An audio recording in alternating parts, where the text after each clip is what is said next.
Good morning, Standard 6. Today I have a poem for you. The title of the poem is The Paint Box, and this poem has been written by the poet E.V. Ryu. Now, E.V. Ryu is Emily Victor Ryu.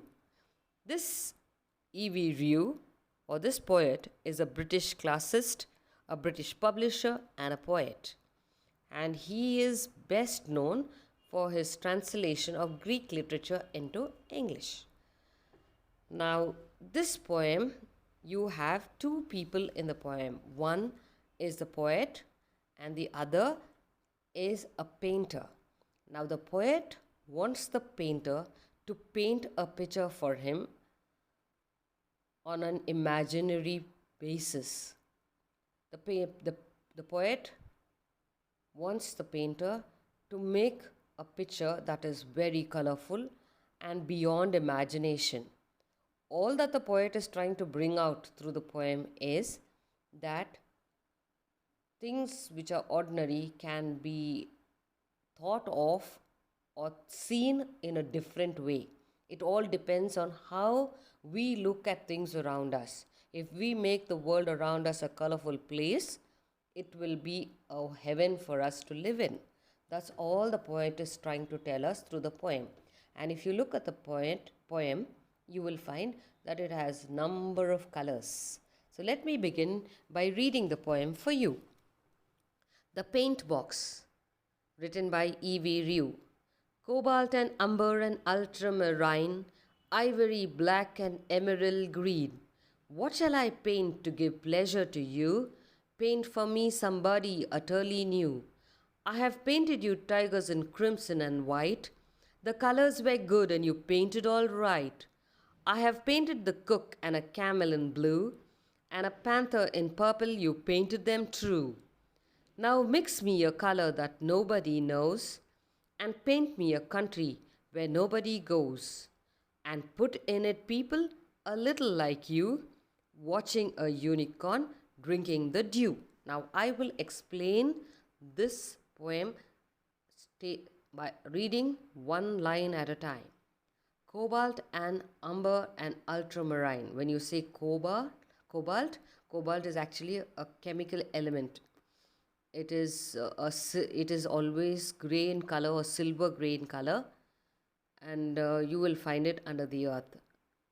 And when you talk about umber is actually dark brownish or dark yellowish brown in color.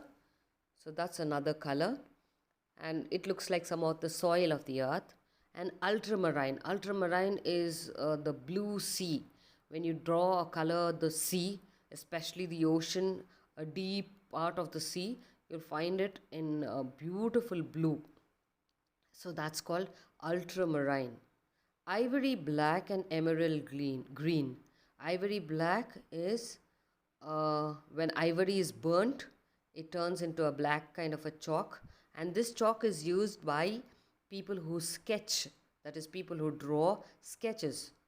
So ivory black is almost black in color, and emerald green. Emerald is a stone that is green in color, and it is used as a precious stone on rings or on your chains to wear. So that's emerald green.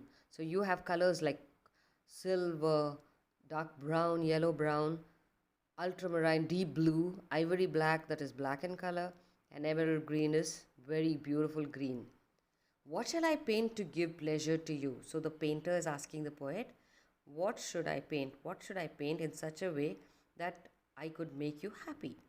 I could give pleasure to you means he wants to make the poet happy by his painting. So he's asking the poet, what should I paint for you in which you will be happy?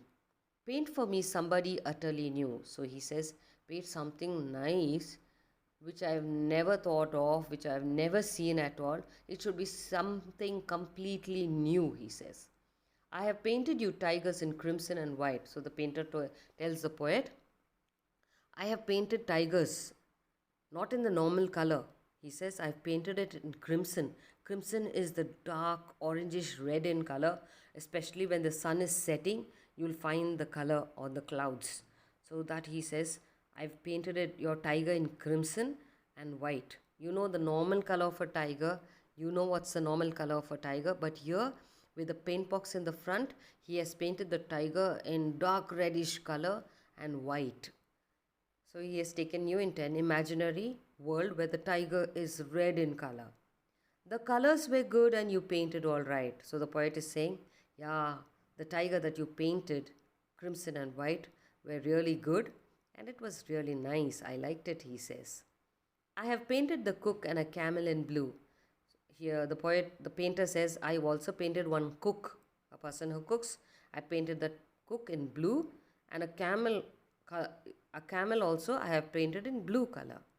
And a panther in purple. A panther is actually a wild animal which looks like a tiger but is black in color.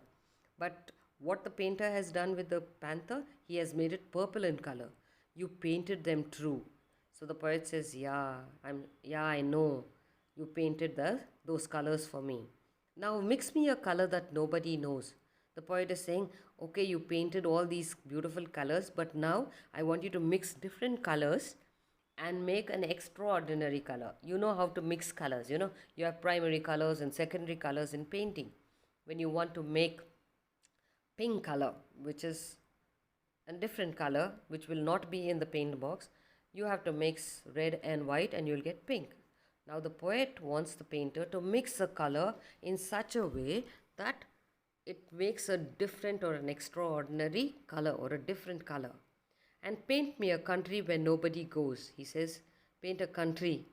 It should be so beautiful where nobody has ever gone to or nobody has ever inhabited that place. I want it to be so colorful, he says. And put in it people a little like you.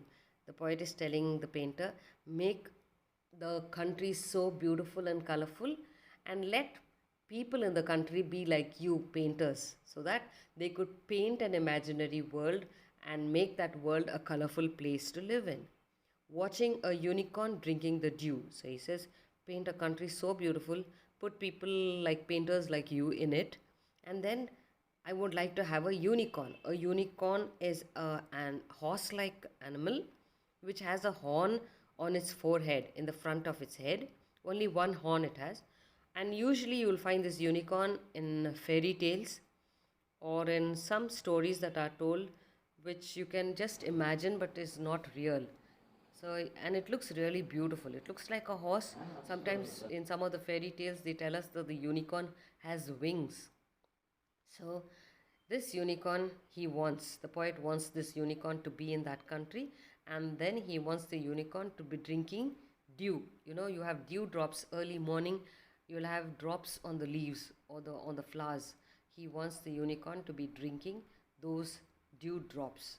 So this is how the painter or the poet and the painter together are making this world a place of an imagination.